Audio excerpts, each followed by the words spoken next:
Hello everyone, welcome to this channel agri brains. Myself Abhishek Prabhat Dubey. Recently मेरा agriculture field officer पर Punjab national bank में चयन हुआ है और मेरा जो भी एक्सपीरियंस रहा एग्रीकल्चर फील्ड ऑफिसर से फेलियर से लेकर सक्सेस का, उसको मैं आप लोग के साथ शेयर करने के लिए यहाँ पे उपस्थित हूँ। सबसे पहले मैं स्टार्ट करना चाहता हूँ फर्स्ट ईयर में मैंने क्या क्या किया था जिसकी वजह से मुझे फेलियर मिला, कहाँ पर मैंने लैग किया था। तो मार्च में मैंने एग्री कोचिंग चंडीगढ़ का कोर्स लिया था, फुल कोर्स लिया था, प्री मेंस और इंटरव्यू का। मेरा मेंस का जो था पोर्शन वो स्मूथली रन कर रहा था क्योंकि मैंने ग्रेजुएशन के समय भी पढ़ा था और जो उनके मेंस के टीचर थे बहुत ही अच्छे थे, बहुत ही ज़्यादा सूदिंग वे में और सब कुछ एफिशिएंटली पढ़ाते थे। लेकिन जो प्री का पोर्शन था वो मुझे इतना बेस्ट नहीं लगा क्योंकि मेरा प्री के लिए बैकग्राउंड नहीं था। प्री के लिए बैकग्राउंड ना होने की वजह से मेरा मैथ बहुत ज़्यादा इशू करता था। इवन मेरे को डिवाइड करने में भी प्रॉब्लम होता था। मेरा रीजनिंग का पोर्शन भी नहीं बनता था। मेरे को इनइक्वालिटी जून तक मेरे को इनइक्वालिटी सिर्फ आता था और मुझे इतना एफिशिएंटली नहीं लगा, इतना मुझे अच्छा नहीं लगा क्योंकि मैं इंग्लिश में भी सिर्फ ग्रामर लिखवाया जाता था। मेरे नोट्स पे नोट्स भरे जा रहे थे बट मुझे समझ में एक्चुअली उतना नहीं आ रहा था। तो मेरे एक सीनियर हैं, एक्चुअली दो सीनियर हैं, एक एग्रीकल्चर फील्ड ऑफिसर में है और एक अभी वीडियो के पद पर वर्क कर रहे हैं। उन्होंने मुझे अनअकैडमी का सुझाव दिया था कि आप अनअकैडमी एक बार ट्राई करके देखो। और मेरा मेंस का पोर्शन क्योंकि बहुत अच्छे से चल रहा था, एसीसी में सब कुछ अच्छे से पढ़ाया जा रहा था, वहाँ के टीचर्स बहुत अच्छे से पढ़ा रहे थे, उसके बुक्स बहुत अच्छे थे, तो वो तो एकदम स्मूथली चल रहा था। लेकिन प्री के लिए मैंने फिर अनअकैडमी पे स्विच किया। वहाँ पे टीचर्स जो थे जैसे कि मैथ के लिए मेरे अरुण सर, आशीष अरोड़ा सर और फिर अंकुश लांबा सर से भी मैंने डीआई पढ़ा था। और फिर रीजनिंग के लिए जैसे कि मिसलेनियस के लिए प्यारे पुनीत सर से पढ़ा था और फिर अंकुश लांबा सर से मैंने थ्रेड मेथड और फिर जो भी पजल के टॉपिक्स होते हैं उन सबको पढ़ा था। इंग्लिश के लिए मैंने फुल एंड होल, उसके बाद मैंने सिर्फ और सिर्फ निमिषा मैम की क्लासेस ले रहा था। अगस्त के मंथ में मैंने इंग्लिश के लिए निमिषा मैम की क्लासेस स्टार्ट की थी।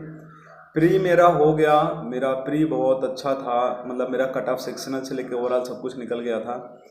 मेरा फिर रिजल्ट आया प्री का, तो मेरा जो इंग्लिश में था वो 5.75 था, जो कि एग्जैक्ट जितना कट ऑफ था उतना ही था। अगर मेरा 0.25 नंबर भी कम आता तो शायद मैं सेक्शनल कट ऑफ भी क्लियर ना कर पाता। लेकिन हो गया, प्री का पोर्शन हुआ। मेंस के लिए मैंने जितना मैं ट्राई कर सकता था उतना मैंने बेस्ट दिया, जितना मैं रिवीजन कर सकता था। मैंने मॉक लगाए। हाँ, मैं सिर्फ और सिर्फ एसीसी पे रिलाई करता था फर्स्ट ईयर में। मैंने किसी और कोचिंग का कोई भी मटेरियल नहीं लिया था, ना मॉक लिया था। मेंस में जाके देखे आया, कोई भी इतना बिलीव नहीं कर सकता, मेरे 17 गलत हुए थे। मेरे 28.75 नंबर आए थे मेंस में। मैंने 49 के आसपास कुछ अटेम्प्ट किया था। फिर भी मेरे को पता लगा, फिर मैंने एनालिसिस किया कि मेरा कितना नंबर आएगा। लेकिन मैंने हार नहीं मानी। इंटरव्यू के लिए मैंने पूरा प्रिपरेशन किया जितना मैं कर सकता था। फिर मैं इंटरव्यू के लिए, मेरा लखनऊ में हुआ, मेरा उसमें 16+ मार्क्स आए थे इंटरव्यू में। लेकिन जब फाइनल रिजल्ट आया 1 अप्रैल को तो मेरा 9 नंबर से मेरा रुक गया था जनरल कैटेगरी में। फिर मेरे को समझ में आया कि मुझे और भी बहुत ज़्यादा एफर्ट डालने की ज़रूरत है, स्पेशली मेंस के लिए, क्योंकि प्री तो मान लीजिए एक तरीके से जिसको आने लगता है उसको आने लगता है।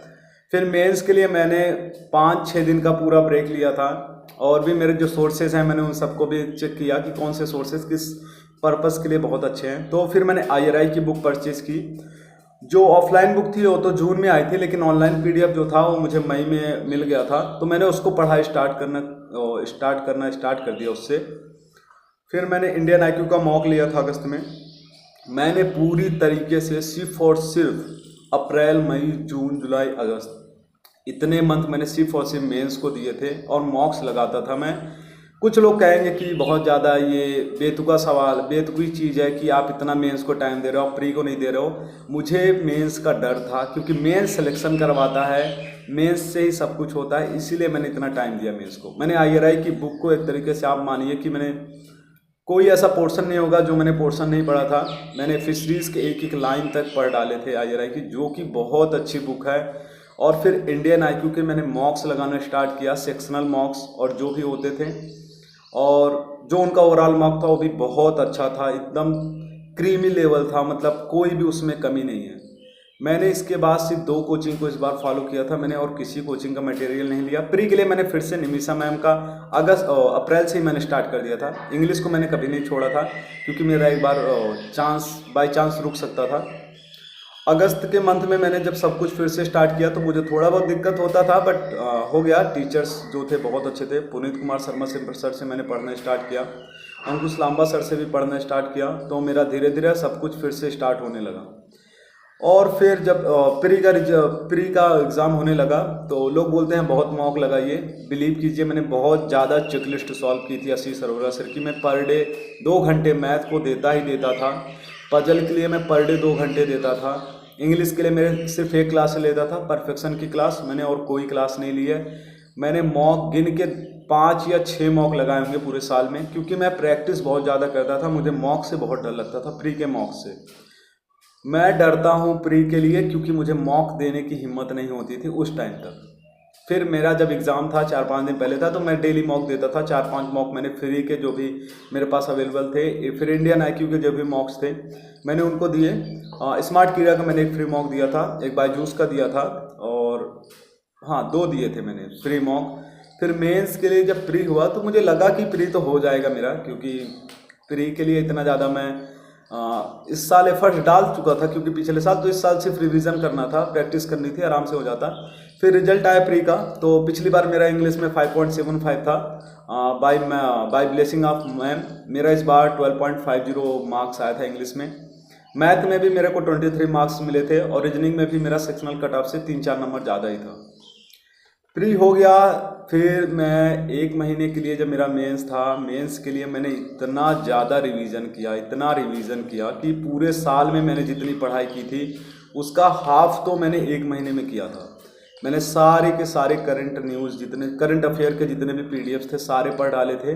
मुझे IRI ने सब कुछ प्रोवाइड किया था अपने कोर्स में। मैंने मॉक्स मैं डेली लगाता था मेंस के, मैं उसको एनालिसिस करता था। एनालिसिस इन द सेंस मैं ऐसे करता था कि जिस क्वेश्चंस को मुझे आता था मैं उसके पूरे टॉपिक्स को नहीं पढ़ता था, उस कॉन्टेक्स्ट में वहाँ पे किस बात में कहा गया है मैं उसको उस पेज को खोलता था। अगर वो मेरे बुक में रहता था मैं उससे रिलेटेड जो भी चीज़ें रहती थी उनको पढ़ता था। अब मैं किसी चीज़ को, जैसे कि प्रेऑन एक क्वेश्चन आया था, IRI के मॉक में भी था, उसको मैं डीप में जाके नहीं पढ़ा था।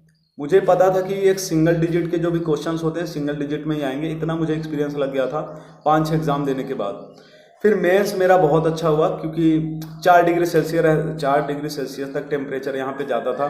फिर भी मैं रात को जग के पढ़ा था। जितना मैं ट्राई कर सकता था, जितना मुझे गॉड ने पावर दी थी, मैंने पूरी मेंस के लिए झोंक दी थी। मैंने कहीं कुछ भी ऐसा मैं कमी नहीं छोड़ना चाहता था जिसकी वजह से मेरा इस बार सिलेक्शन रुक जाए। मेरा मेंस अच्छा गया, और पिछली बार मेरा 17 रॉन्ग अटेम्प्ट हुआ था।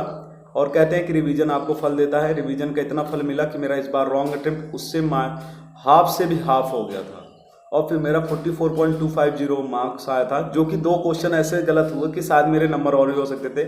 एक लेंटिल का क्वेश्चन आया था, लेंटिल लेग्यूमिनोरम, जो कि मैंने जल्दबाजी में फैसली मार दिया था, और एक टी का था कैथेकिन करके, वो थियोफ्लेविन करके, वो भी गलत हुआ था। इंटरव्यू के लिए मैं फिर से किसी भी कोचिंग को मैंने रिलाई नहीं किया था। मैंने सेल्फ स्टडी की थी। अनिल अग्रवाल सर के मेरे PDFs थे, जो भी वो पढ़ाते थे उसको मैंने यूट्यूब पे पढ़ा था। और मेरी जो पियोंसी है, मैं आगे बताऊंगा उनके बारे में, उनके साथ मैं डिस्कशन करता था। मेरा आराम से इंटरव्यू का मुझे फिर से 15-16 मार्क्स मिल गए थे, और 1 अप्रैल को मेरा रिजल्ट आ गया, जो कि इस बार मुझे बहुत खुशी दिया कि हाँ मेरा मेहनत मुझे फल दिया। मैंने जितना भी एफर्ट डाला था वो मुझे लास्ट में सक्सेस के रूप में मिला। एट द एंड दोस्तों, मेरे जो सक्सेस का क्रेडिट है, इसका क्रेडिट मेरे माता पिता को तो जाता है। इसके साथ ही जो मेरे फियांसी हैं उनको भी बहुत बड़ा योगदान है मेरे सक्सेस में। उनका भी गॉड की ब्लेसिंग्स के इस बार PNB में हुआ है। वो मेरे साथ ग्रेजुएशन में ही हैं, और जब मैं फेलियर को फेस किया था लास्ट ईयर, तो मेरे साथ एक स्ट्रेंथ बन के मेरे साथ खड़ी रही, मुझे मोटिवेट की कि तुम कर सकते हो। बिलीव कीजिए, मुझसे ज़्यादा उनको भरोसा था कि मैं एक ऑफिसर बन सकता हूँ। बहुत लोग आपसे मिलेंगे, कहेंगे कि रिलेशनशिप बहुत बेकार चीज़ है, ये सब डिस्ट्रैक्शन है, बट मेरा जब लास्ट ईयर प्री का एग्ज़ाम था उससे 1 महीने पहले मेरी इंगेजमेंट हुई थी। बट उनको ये भरोसा था कि मैं कर लूँगा, उनको ये ट्रस्ट था, और उनके ट्रस्ट की वजह से ही मेरा प्री निकल गया, मुझे लगता है मेंस निकल गया। यस, अनफॉर्चुनेटली मुझे फेलियर का सामना करना पड़ा, बट मेरे लिए फेलियर उतना बड़ा नहीं था, क्योंकि मेरे पास एक बहुत अच्छा बैकअप था जो कि मुझे हमेशा मोटिवेट करेगा किसी भी लाइफ के टर्म में। उन्होंने मुझे मॉक्स से लेके एक सिंगल कॉन्सेप्ट एग्रोनॉमी से प्लांट ब्रीडिंग तक मुझे कभी भी डाउट होता था बेझिझक मैं पूछ लेता था। मुझे कोई वो नहीं होता था, उनको बताने में कोई झल्लाहट नहीं होती थी। उन्होंने सारे डाउट मेरे सॉल्व किए। मॉक में मेरे कम मार्क्स आते थे, मैं नर्वस होता था, तो मैं डिस्कस करता था तो मुझे एकदम बेस्ट वे में वो समझा देती थी और उससे मेरे को बहुत हेल्प हुई है, बहुत ज़्यादा हेल्प हुई है। मुझे लगता है कि अगर आपके साथ एक सच्चा इंसान है जो कि आपका भला सोचता है, आपके लिए एक लाइफ टाइम के लिए अच्छा सोचने वाला इंसान है, तो आप आराम से एक ऑफिसर क्या आप किसी भी एग्ज़ाम को क्रैक कर सकते हैं। मैं बहुत फॉर्चुनेट हूँ, मेरे को ऐसे लोग मिले। होप सो आपको भी ऐसे सराउंडिंग में लोग मिल सकते हैं। और दोस्तों, हम इस चैनल पे आप लोगों के लिए बहुत सारे वीडियोस ऐसे लाएंगे जो कि आपको हेल्प करेंगे आपके प्रिपरेशन के दौरान। और एक चैनल भी है टेलीग्राम पे, उसको भी आप ज्वाइन कीजिए, मेरा रिक्वेस्ट है ये। वहाँ पे काजल पांडे मैम आपको क्विजेस प्रोवाइड करती हैं। आप वहाँ पे एक डिस्कशन ग्रुप भी है, उसके माध्यम से भी आप लोगों के जो डाउट्स होते हैं एग्ज़ाम को रिलेटेड, किसी भी कॉन्सेप्ट रिलेटेड, उसको भी आंसर दिया जाता है। Thank you so much and thank you for watching this video.